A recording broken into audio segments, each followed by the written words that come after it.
I actually think the girls were awake. Both of them? Yep.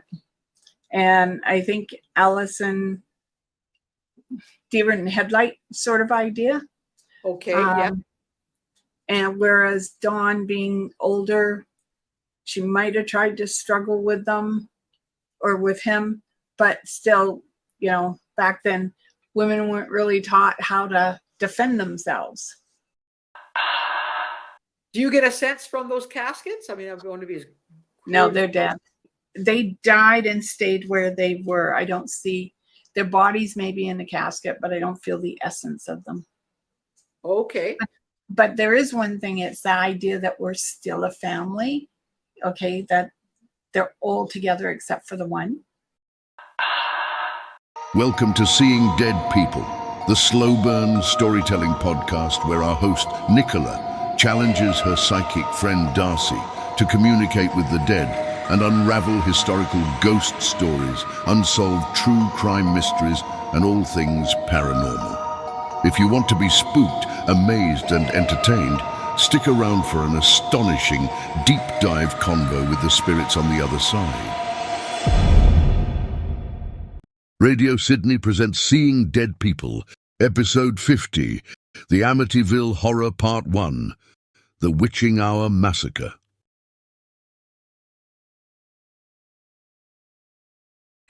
Hello, Darcy. How are you this evening? I'm fine. How are you doing? I'm good. We've been having some technical difficulties, but I hope we surmount them. I'm not able today to see the photographs, but you are, which is great. Yeah. And this time, Darcy, we're going to change things up for the first time, big time, on Seeing Dead People. But before we do that, I want to congratulate each other because this is episode 50.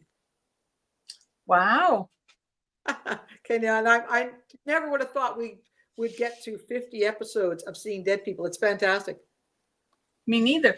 I would never dreamt this would happen.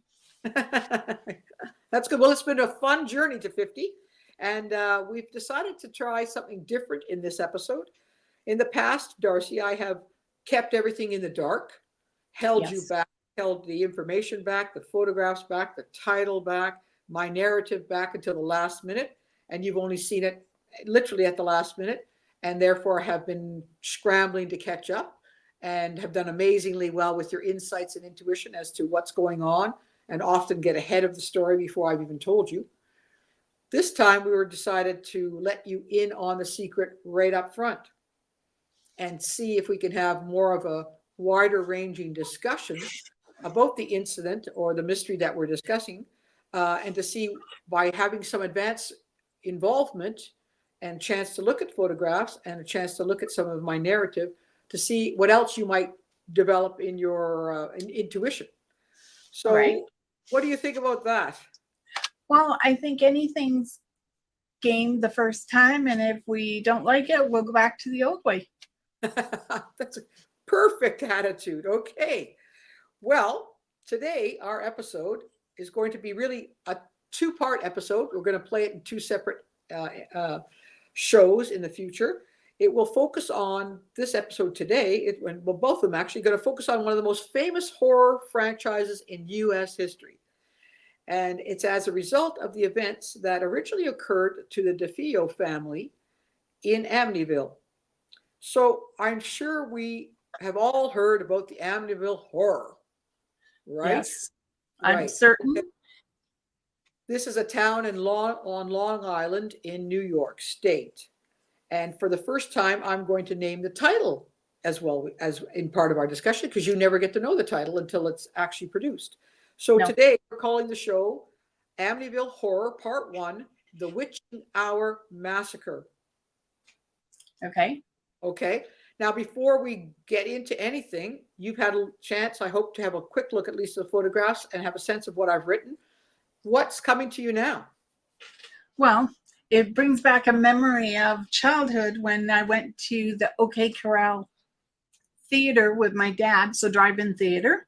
Okay. And we watched this movie on a big screen when they brought it out. Oh, neat. And so for me, the first thing I remember is the house that looks like it has eyes, a nose, and a mouth, and it's looking at you. Right So on. it gives you that creepy feeling that you're being watched. That's what it reminds me. Exactly. And what did you think of the movie? I've never watched it again. I've never watched any of the sequels because it scared me that much. Did it? Well, we're going to get to the movie part of this story in our part 2 episode.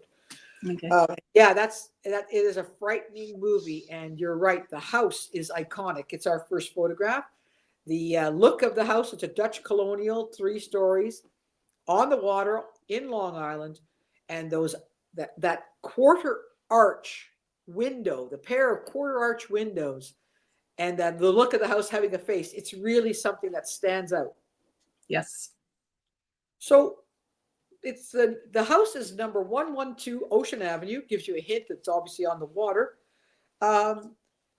You're spooked by the house. When you look at photo number 1, which is of this house, and I'm going to let our listeners and viewers know that many of the photographs we're talking about tonight are not royalty free. They cost money. They're not public domain, so I'm not going to break anyone's royalty rights. And so if you want to know what this house looks like, many people I think probably do, please just Google Amityville Horror, and you're going to get all the photographs that you and I are discussing tonight instantly. But I just can't show them to you. So this house had 2 big events happen to it. The first one we're going to discuss tonight. The second one was a more supernatural one the next time. The first one was real. The question is, was the second one real? We'll get to that. And I'm going to be really interested to find out what you think because you saw the movie and it scared you. But our whole story begins with a gruesome mass murder and spirals into a series of paranormal events. This whole thing has captured public imagination and fascination for decades. So let's look at the first photograph of this Dutch colonial house, 112 Ocean Avenue. You're seeing it, Darcy. Can you describe it to the audience who I'm sure have seen it, but what you can see literally of this black and white pic, and then what it shows you as a psychic? Okay, well, it's face on, and it looks like if you were looking at a barn. Yeah. It's got that same kind of structure where you've got the angle down, and it looks like it's got a balcony or Juliet balcony on it. I don't think they can step out of the windows unless they open them up like quite wide. And you've got like the eyebrows, the eyes of the window, and then the nose and the front. Looking at it like this, it seems quite harmless. Does it? Yeah, when you're looking at it, it just looks quite harmless. It doesn't look like it's going to cause any problems for you. But depending on your culture, the number 4 would mean a house of unrest. And that would be 112 adding up? Adding it up. And the interesting part for me, 4 is a foundation. It should be a secure place. But I would say, even though it looks harmless to me, I can still feel the hairs on the back of my neck rising. Okay, but are they rising because you've seen the movie? You've heard about this is about the house itself. Okay, so you're saying it looks kind of innocuous from visual, but from your perspective, you get past that and feel some kind of spidey sense that it's not something's wrong or something's different. Yeah. Okay, cool. Well, that's a good description. I've given you a couple of other shots of the house just to give you a better chance perhaps to get inside the house. Photo number 2, have a look at it. It's very ironic. There's a sign that was hung in front of the house and hang there for a while, I guess, that the DeFeo family, the father, the patriarch, put up. And can you tell us about that sign, Darcy? I have to say, when I saw the sign, it was like really high hopes. I know, isn't it? Yeah, it's just ironic. Yeah, absolutely. Because this is a house where a family was annihilated. Yeah. Wow, whose hopes were getting to be high here? I just think it's a really sad thing. Well, is this close to where they took the victims out of? because Well- I'm seeing people come out like there is a man in the picture, but he looks like he's headed towards the house. Wait. You're talking about a simple image of the house that's got no real people in it, right? Really, Yeah. it doesn't have any people in it. Like from my perspective, it has no people in it. Can't you see the guy in the front yard? Like I- beside the white well? Oh, wait, you don't have your pictures up. He's by a white circular thing. He's holding a clipboard. I'm pretty sure he's really there. Oh, yeah, there's police and everything.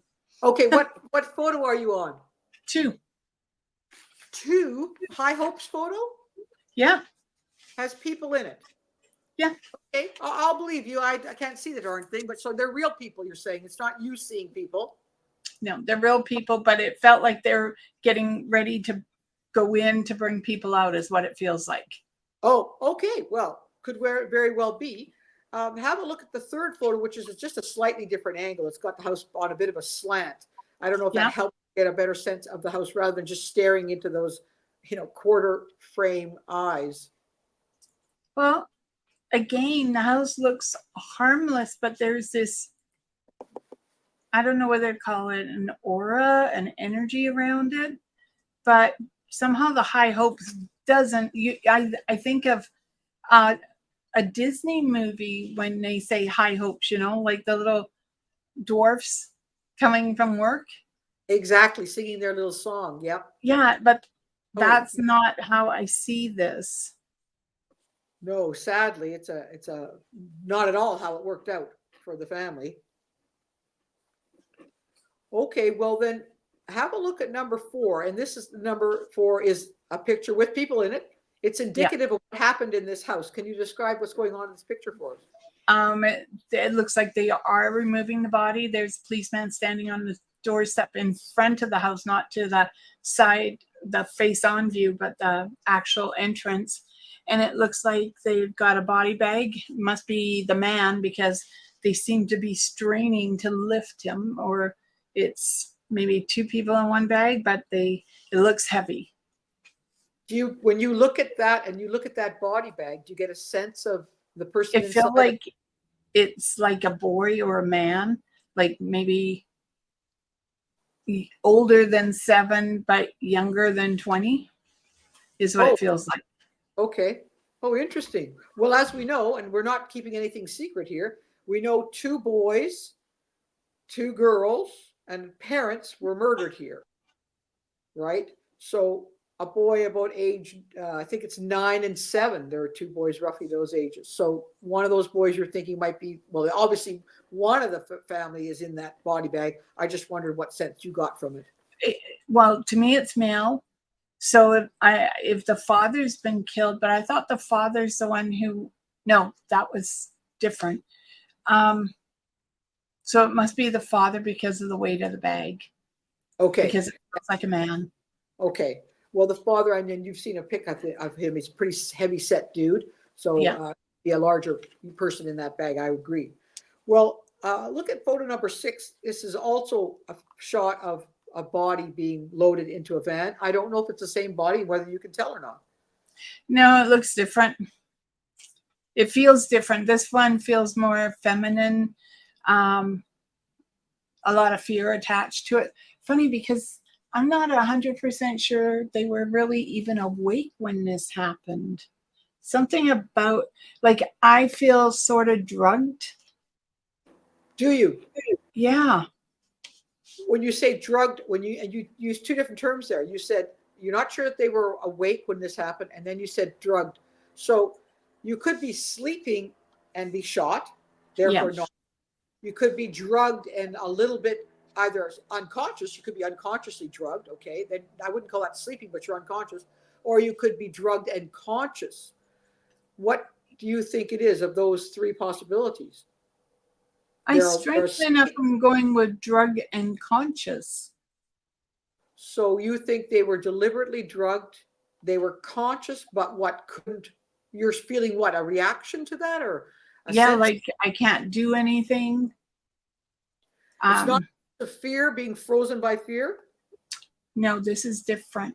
I mean, I know I'm afraid I don't want to die, but it's a different feeling. It's, you know, when you're in that in-between sleep land where if you jerk, you'll wake up. Yeah, absolutely. That's actually what I'm feeling like. I keep thinking if I jerk, I'll wake up. It won't be real.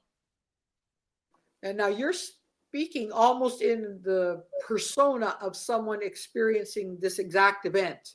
If I Yes. wake up, I won't feel it. So you're feeling that as a person that's there in that bag, Yes. and you Yep. feel that might be a female. I would say it's probably the mother. Would you? Oh wow. Okay, well that's why we're talking about this and giving you a chance to have a bit of an early insight into them. Have a look at photo number 7. It's the murder weapon. It's a rifle. It's a shot of a rifle and a guy's leg. The gun was 35 caliber Marlin. It's a rifle. It's a long gun. I don't know if you get anything from metal long guns or seeing pictures of rifles, but what do you make from that? I know it's a man holding it right now, but I would tell you it's a man that did the killing. How do you know that?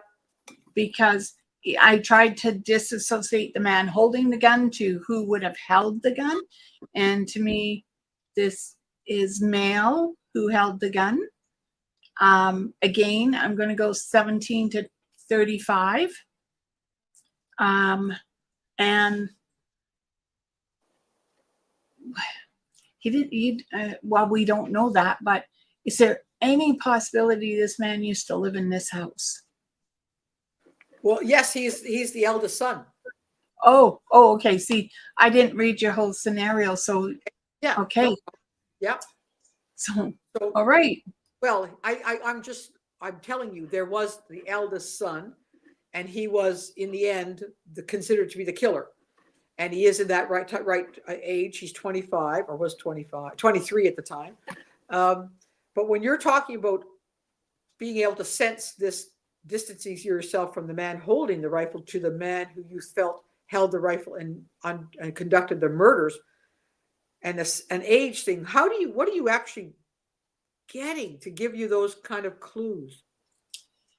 It's a feeling, a picture. I can hear the mother who has what's that show? Bewitched, you know, that big puff hair. And with the little flip on the end. I would say I can hear her talking about it. Wow. Okay. Well, cool. Well, the location, we know the date. It's November 13th. We know the location was 112 Ocean Avenue in Long Island in Amityville. We know the hour was your classic witching hour time you often talk about, around 3 a.m., Darcy. There's something special about 3 a.m., isn't there? We know people were murdered. We know a long gun was used. We don't officially know who were the victims or the killer, but we soon find out. I'm going to show you, or you've seen, but let's look at it together, the photographs of the family. I'm hoping seeing these individuals in photographs, now that you already know they're dead, you already know they were murdered by this other individual. Wondering what you can tell us about each one as we go through. So first, in photo number 8, we're going to start with the head patriarch, the male of the family, Ronald DeFeo Sr. He's 44. Have a look at Ronald and tell us what you can tell us about him and whether you can tell us how he died. Okay. Well, my first impression is he's Italian. He seems to, maybe sometimes he has a volatile temper, you know, like not so much that he hits or abuses. It's more like when things get a little out of control for him. Most of the time, I would say he's very easy to get along with. Okay. So his son looks like him, though, because I'm looking at his photo where it says he's 44. Right. And I get an image of another face over top of him, but younger. So his son looks like him. I would say normal American family at that time, you know. little problems going on, that type of thing, but nothing that could not be handled. Do you get a sense of how Ronald DeFeo Sr. was killed? Well, I know you said they were shot. Mm-hmm. Okay. But why do I feel, unless they shot him in the chest, I get the feeling I can't breathe, like something's blocking my airway. Okay. Okay. So do you know whether or not maybe he was strangled opposed to being shot? Or if he was shot in the chest? He was shot in the back. So in the lungs? I would think. He was Okay. shot twice, Face down. face down, shot twice in the back. Yeah. And All I right. believe he would have been, it only makes sense, he would have been asleep. All right. Or So- possibly drugged. You have to tell me that. But, I don't think he would have not done something. Somebody came in with a long gun and aimed No, it and moved. So I you don't think he get would shot have in the back. done. Yeah, think he would have done something if he had seen, but that's not. So maybe that's why I feel like he didn't breathe, because if he got shot in the back, he's not going to be able to breathe, let alone move. Right. And he is face down, which restricts his breathing as well. Yeah. Okay. Well, now we move on to the female head of the family, the matriarch Louise. This photograph really is a photograph of a painting. It's the only thing I could find of Louise. So how accurate it is, I couldn't say. It's photo number 9. She's age 43. What does Louise tell you, if you can get anything out of this painting, Well, of what she's like? She's beautiful. Yes, she is very lovely, isn't she? Yeah. Very, like I said, the lady who played Bewitch. Yeah. Reminds me very much of her. Okay. Again, I would sort of guess an Italian here too, but it's more, she seems, what's the word I want to use on her? Gentle. Okay. But I would say she's not someone I'd want to piss off. Okay. How do you get that sense? Because her picture is too calm looking, and only people who, for me, the people who come across very calm like that, it's like my granny used to say, big surprises came in small packages. So you never quite know what you're going to get with them. Is that kind of like the still waters run deep idea? Absolutely. Right. What you see on the surface isn't necessarily what you're going to experience. Yeah. Okay. Well, how did Louise die? Well, you've already sort of led to the idea that everyone was shot. Yep. Again, can I ask, was hers face on? Like, she wasn't on her back. It was to the front of her. Well, she was shot once on the side and once in the back. So to my way of thinking, I'm trying to envision this happening. Somebody comes into the room with a gun, shoots the man who happens to be perhaps lying face down as he slept. I mean, that could be the way he slept. Shot him twice in the back. The person in bed with him would wake up startled, I would think. Yeah. And turn, roll over, something to face the attacker. That's when the first shot, that's my presumption, goes into her side. Then she slumps back down, or is pushed back down, I don't know which, and then shot in the back.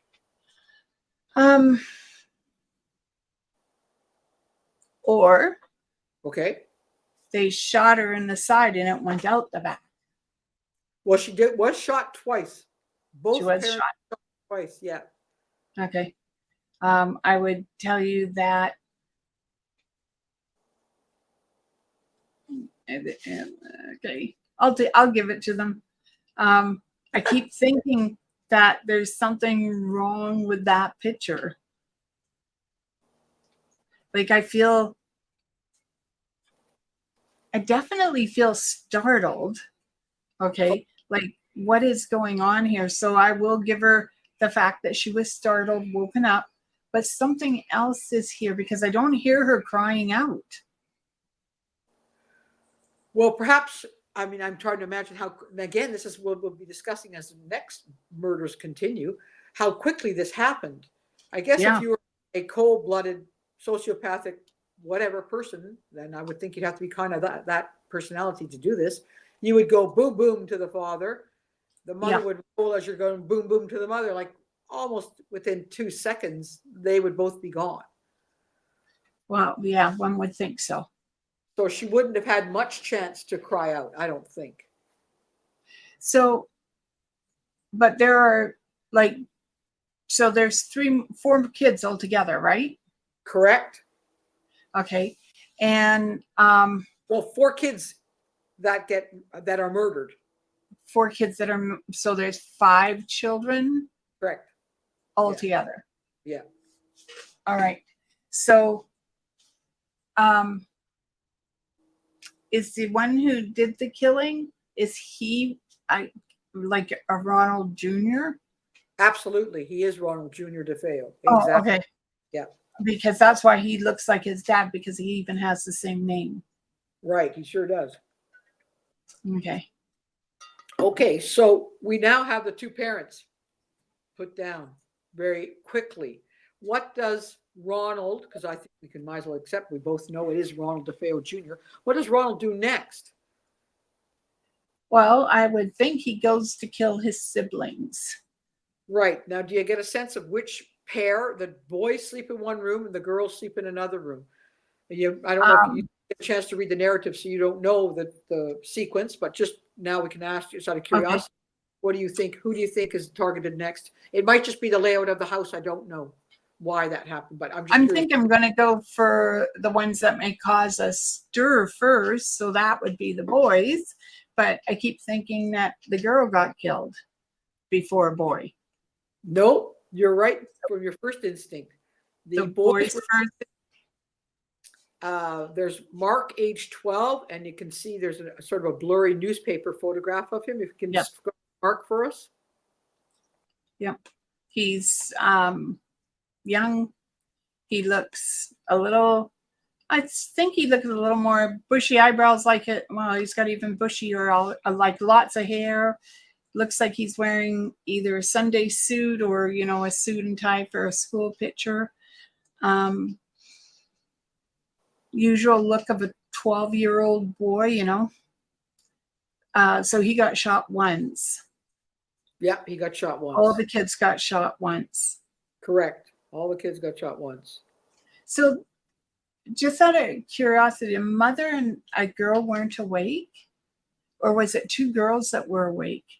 Well, there's a supposition, Darcy, that the mother, we think, might have been wakened because she was shot in the side, right? Okay. The last person to be killed is 18-year-old Dawn, the eldest daughter. And she was, let me just see, I'll move ahead here. Oh, no, sorry, I'm incorrect there. The 13-year-old daughter was shot in the face after her sister was shot in the head. So again, my theory is he's knocked off the 2 boys, and it sounds like both boys were shot just in the back, boom, and that's it. They didn't have anything. They didn't really experience anything, although why they didn't hear the gunshots from the parents' room, we'll discuss that in a moment. Then he goes into the girls' room. There's Dawn, who's 18, and Allison, who's 13. Awesome. Dawn is killed first, shot in the head, dies immediately. Allison is shot in the face. If you can look at Allison's photo 13, it's not a great photo, but I'm wondering if she can tell you anything, because it would seem to me she must have possibly, not must have, she might have turned, made a movement, or she might have been lying in bed with her face. I think But you would, your sister is shot in the same room as you, you're going to react. I actually think the girls were awake. Both of them? Yep. And I think Allison, deer in the headlight sort of idea. Okay, yeah. And whereas Dawn, being older, She might have tried to struggle with them or with him, but still, you know, back then women weren't really taught how to defend themselves. Correct. And so when I look at Allison, number 13, she's wearing a white high neck shirt with a design down the front. She's got dark hair like her dad. Looks a little like her mom, only darker. And she, to me, probably was very artistic, very creative in different aspects of her life. And this is not something she would have expected. I mean, I know no one would expect something like this, but she adored her brother. Well, now you get a sense of that, right? You're feeling her feelings Yeah. towards her. What I'm wondering is, Darcy, does this guy Ronald do this all in the dark at 3 a.m.? So do the girls even know who's at the doorway? You know, when someone stands in the doorway, even if there's no light or some light, the light will be perhaps behind them and they'll be in a shadow, a silhouette. You're not going to recognize them. Or do they recognize them somehow? I don't think they really recognize him. Thank God. And if we could quickly go back to the boys, there's two boys. We talked a little bit about Mark, the little guy who's 9 years old named John. You get a sense of John. You can see, have a look at the photo of John. He's also dark haired. Yeah. Very, just like a kid, you know, anything's feasible for a child. His was fast. Like there's no idea that there's someone in the room. This is just done fast. I know it's going to sound crazy, but it's almost like he did it in a humane fashion. And what does that mean? Like, break that down? If he gets it over fast, no one suffers. This is what the murderer is thinking. Yes, and this is Ronald Jr. Because what I feel as I'm talking, vertigo's a good example. You ever have vertigo?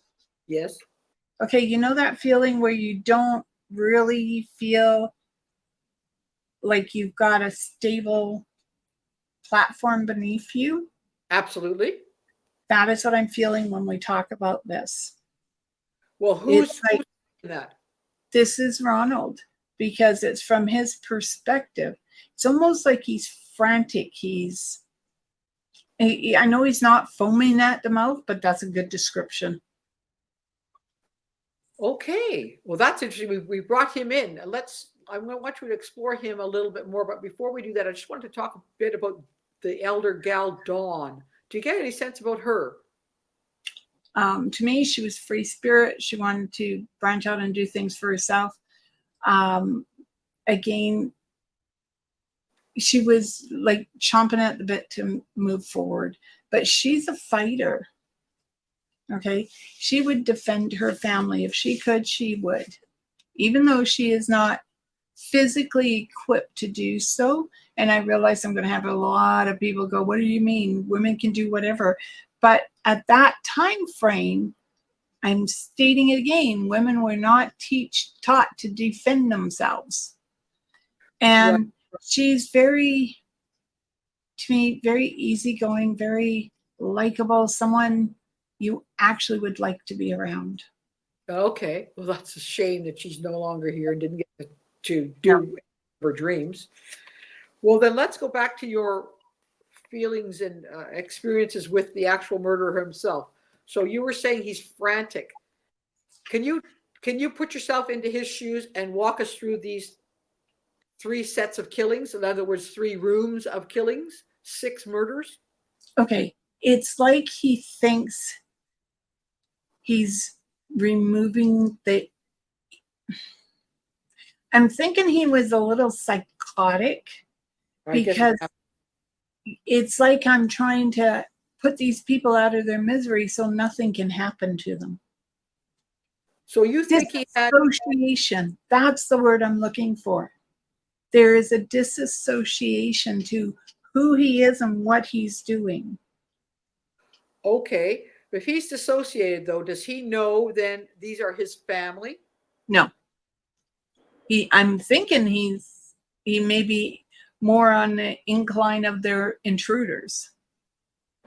So you think he's gone into some sort of, they call it a dissociative state, where he's no longer himself, or whatever Yep. it would have been a normal sense, and he feels he's got to murder these 6 people? I feel like it. And are they threatening him? Is that why he thinks he has to murder them? I think he feels they're threatening his family. And he doesn't recognize them as his family? No. So he does not know he shot his father, he shot his mother, his 2 I brothers? don't believe so. Oh, wow. That's something that never occurred to me. I just thought he was either a spoiled, rotten brat and decided he wanted all the money, or he was drugged out of his mind and just went crazy for no reason. It made no sense. But I never came to a thinking that he was not aware that he was shooting his DeFeo family members. Well, I'm not saying that he wasn't on some sort of psychotic drug, like psychedelic drug. But Okay. depending on what it was, it can cause a disassociation. So I don't even know if I truly believe that. I've never taken, psychotic drugs, so I can't say, but I really find it hard to believe that a drug could take me out of myself to such an extent that I wouldn't recognize my own family. Oh, absolutely. Really? Yep. There are drugs that can do that. God, how awful. Whew. Okay. Well then, so this Ronald, he's in a, let's just give him that. He's in a dissociative state. He's psychotic. Perhaps he's on drugs. What does he come home or wake up in the middle of the night or come home at 3 o'clock or 2 o'clock? He's got to find a lawn gun. He's got to go and do this horrendous task. What goes on in his mind beforehand? I don't think he had to go find a long gun. I get the impression the gun was already in the house. Okay, sorry. Okay. It wasn't under his pillow or anything, I wouldn't think. But so he deliberately get a gun. Yeah, I've seen it. If the gun back then were not locked up, they could be propped against the wall, on a shelf somewhere in the closet. So it's not as though he had to physically open a safe to go get the gun. Okay. And I feel like the best way of describing it is I can hear a voice in his ear saying, hurry, you've got to take care of this. Okay. What is he taking care of? Removing the aggressors from his home. So he thinks that these people are aggressive towards his own family, his own home, even though they're lying in bed asleep. Yeah. God. So, wow. Okay, though that's an interesting theory, because as I say, I hadn't even came around to that. I quite like it. I'm going to let it tumble around in my brain as we're talking. Let's look at photos 14 and 15, if you would. They're from the family Fine funerals, and I'm wondering if they show or give you any sense. They're so poignant and so sad to look at. If you would describe them for me. Well, number 14 is the row of coffins lined up like soldiers with enough people carrying them, and it looks like the churchyard is packed. And the second one, they are lined up and people are standing under an awning, and it looks like they're all paying their respects, so they're ready to be put into the ground, but it hasn't happened yet. Right. So, and definitely there's that feeling of horror attached to this, because who would think that all those members in one family could be killed at once? No, yeah, it's unimaginable, but of course it happened, but it's seemingly unimaginable. Yeah. Do you get a sense from those caskets? I mean, I'm going to be as no, they're dead. No, they're dead. They died and stayed where they were. I don't see their bodies maybe in the casket, but I don't feel the essence of them. Okay. But there is one thing. It's the idea that we're still a family. Okay. That they're all together except for the one. Right. It feels like that sense of family is still attached. Oh, okay, well, that's good. Do you get a sense of where they might be then? The six have scattered, or they're not visible or sensible to you, or what? I would say they probably moved on. There's what they call the healing section where you go to heal for a bit before on a sudden death like this or a violent death. It's believed that a lot of spirits will go into a holding cell on the other plane. Mm-hmm. It all depends on what you believe in, but what I feel is like they left, but there's still an essence of them, like that tragedy is still in the house. Okay, yeah, I wouldn't be surprised. Well, we know that the son, Ronald Jr., was arrested for the crime. Originally, he says, he was the one who actually found the bodies originally. He supposedly came home from work and found them and rushed out to a bar nearby and said, everybody, someone shot my entire family. He claimed he'd been at work all day. He'd made phone calls home, with no answer. So he was making an effort to find his family. Of course, they were all dead, and he'd done it, and he'd gone back to work that morning after killing them all at 3:00 in the morning. So was he then, if you're thinking he was in a dissociative state at 3 a.m., he actually gets his act together and he goes and he works an entire day at their car dealership, and then he comes home. I'm not sure he did go to the car dealership. Well, supposedly he did from the facts that Yeah, he was I know. work. But there's just, if he did, I'd be curious to know if these people actually said he acted weird while he was at work. Okay, yeah, I don't know. We don't have that information. I know. Okay. He also then claims it was a mob hit because his uncle, his mother's brother, and his mother's father were actually involved in organized crime. Big time. So he made this attempt to say it was a mob hit, but it had nothing to do with being a mob hit. It, of course, was he annihilating his family. So if you look at our photo number 18, you'll see Ronald, whose nickname is Butch. They call him Butch. So he looks a little bit wild here. What do you think of Butch DeFeo, age 23? I would tell you that, again, that sense of deer in the headlights, what the hell's going on here? But he does look a little different. Unfortunately, I can't say he's not guilty. Like there's something else here. And maybe if he wants to use an insanity plea on this, okay. But yeah, there's something about him. There's something about him. Yeah, like almost, I wonder if he does have a bipolar problem. Well, he's certainly got some serious problem, that's for sure. Yeah. Well, have another look at him in 19 and 20. Those are his mug shots, and you can actually, if you can pick up your iPad, I don't know if you can, you can actually show them to me. They are public domain shots, and we can see what DeFeo looked like when he was arrested. So 19? 19. Okay, this is him in photo number 19. Okay, yeah, a little disheveled, bearded, longish-haired, dark-haired young man. He doesn't look anything other than any other many young men of the time. I mean, nothing there from my perspective. Nope, the eyes look a little glazed as though he's not sure what is going on here. That would be normal. Yeah, and 20. Okay, it's just the side view of him. Whoops. Right. Yeah, got it. Yeah. Okay, Again, side view. He looks a little stark there. Yeah.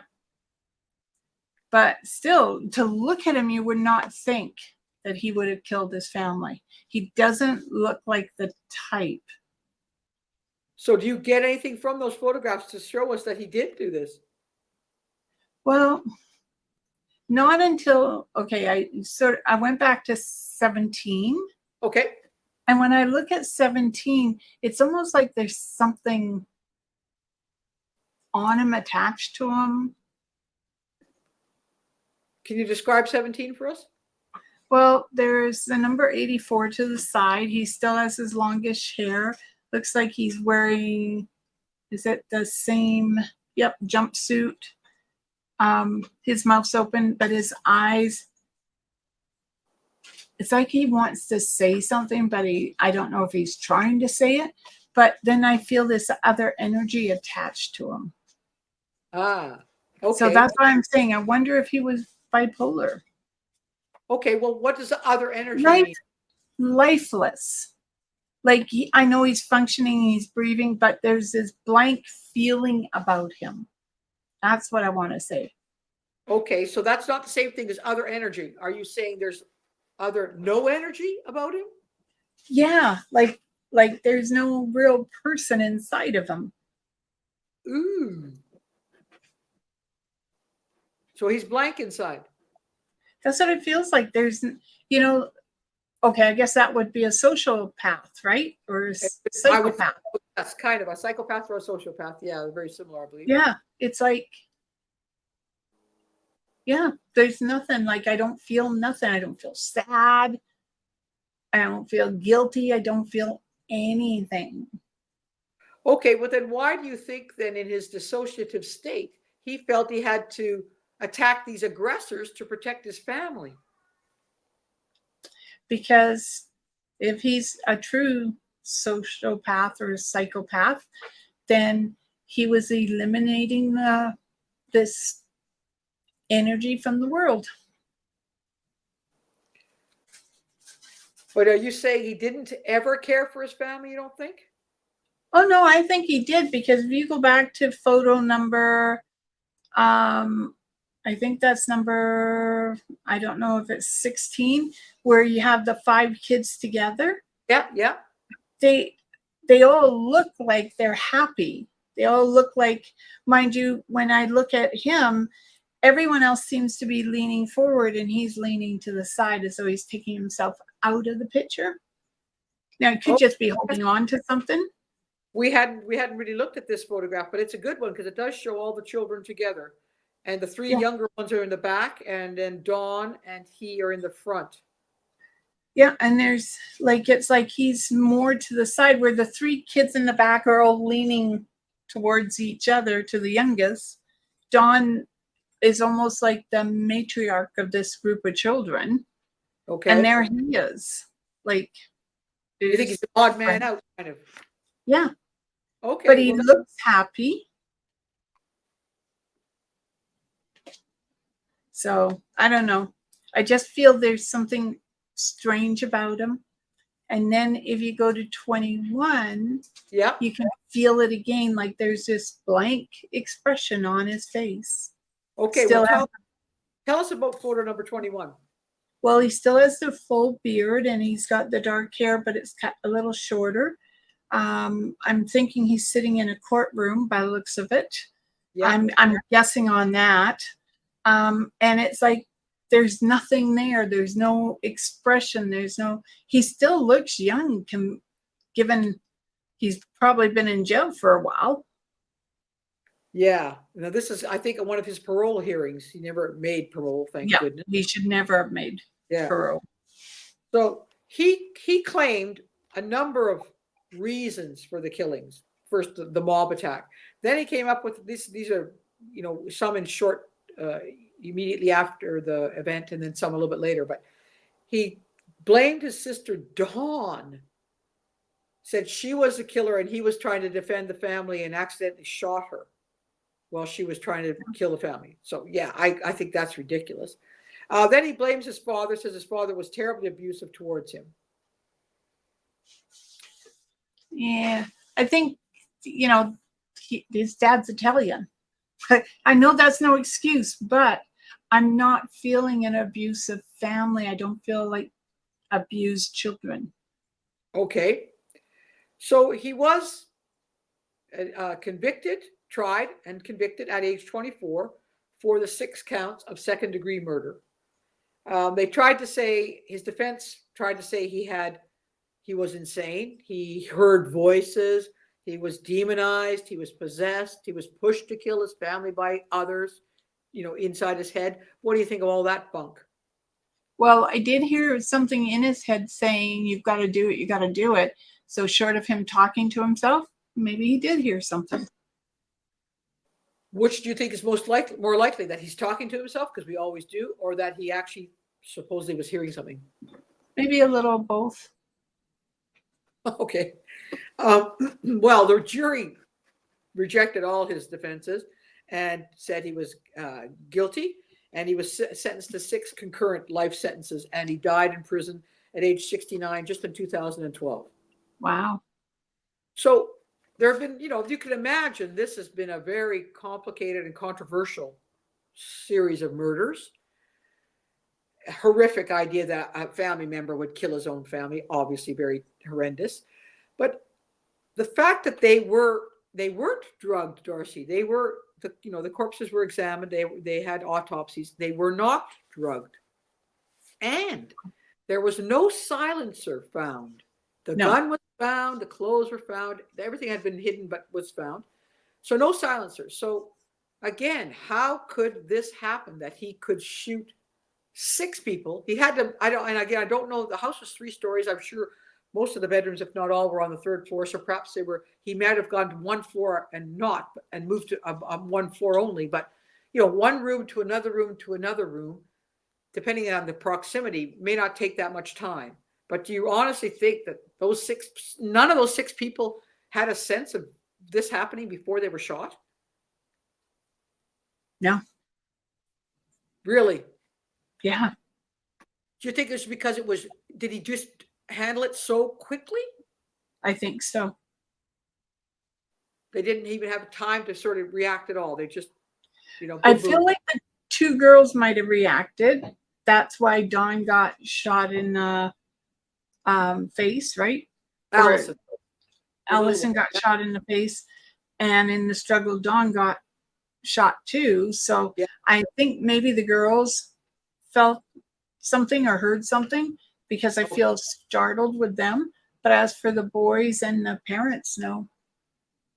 Like, to me, it's like that feeling of not really being here, like that, like I said, that in-between stage between sleep and being awake. And that's how they died. Yeah. So I guess there's a positive thing in that there wasn't a horrendous amount of fear happening, because they didn't have time to have fear. Is that right? Oh, yeah. Thank God for that. Yeah. But he didn't do that deliberately. He wasn't trying to protect them, like to save them from harm, as in save them from fear of being shot. No, it doesn't feel like, no. I don't think he was. I know that I can hear this rumble in my head, so I know maybe he was hearing something else, but I think, and it wasn't the fact that he thought he was going to get the family gold and jewels, because there wasn't any to be had.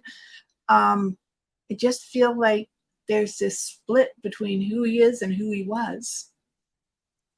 As in who he was to the world and who he really was inside. Yeah.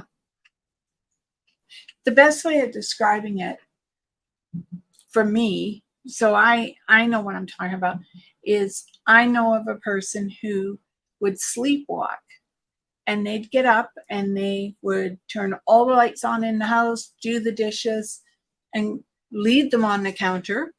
Like, they'd take all the dishes out of the cupboard, wash them, put them back on the cupboard, but not in the cupboard, go to bed, and in the morning they'd go, what happened?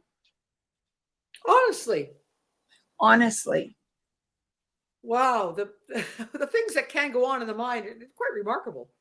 Yeah.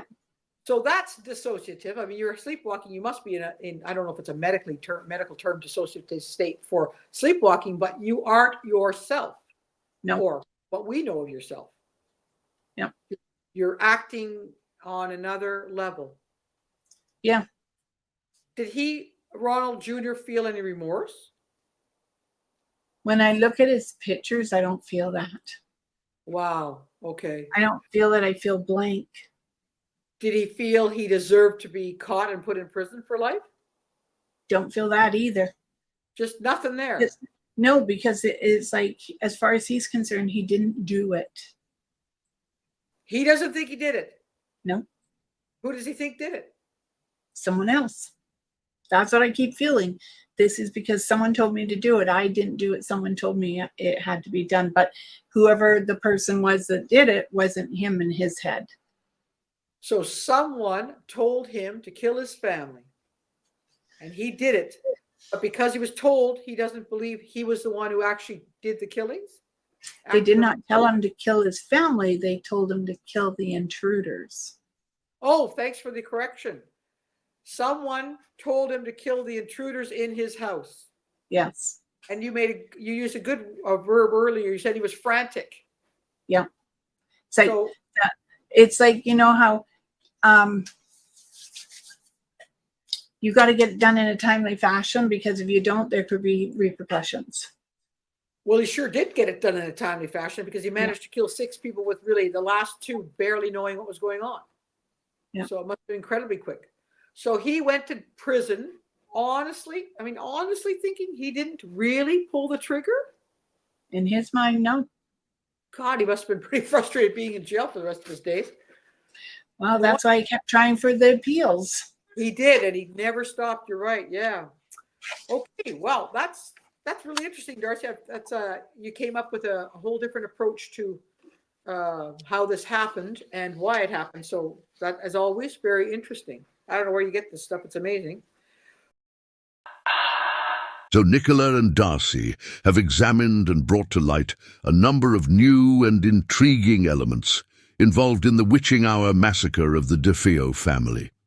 In our next episode, Seeing Dead People focuses its psychic twist on investigating the horrifying supernatural events which occurred just 13 months later at 112 Ocean Avenue.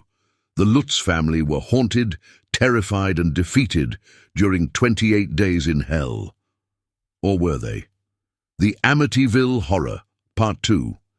28 Days in Hell will air soon on Radio Sydney and on YouTube at Nicola Furlong Mysteries. It's amazing. Thank you for listening to Seeing Dead People, where goosebumps are guaranteed.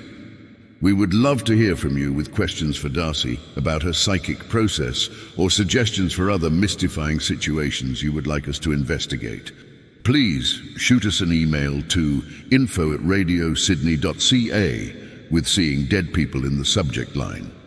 New episodes air on our website, radiosydney.ca, on the first Saturday of every month. Episodes repeat Saturday nights at 8 p.m. and Sunday mornings at 10 a.m., both Pacific time. All episodes are available as downloadable podcasts at our website or on our YouTube channel, Nicola Furlong Mysteries. I'm Dorian Mortis, weirdly keen on seeing dead people. This has been a presentation of Radio Sydney.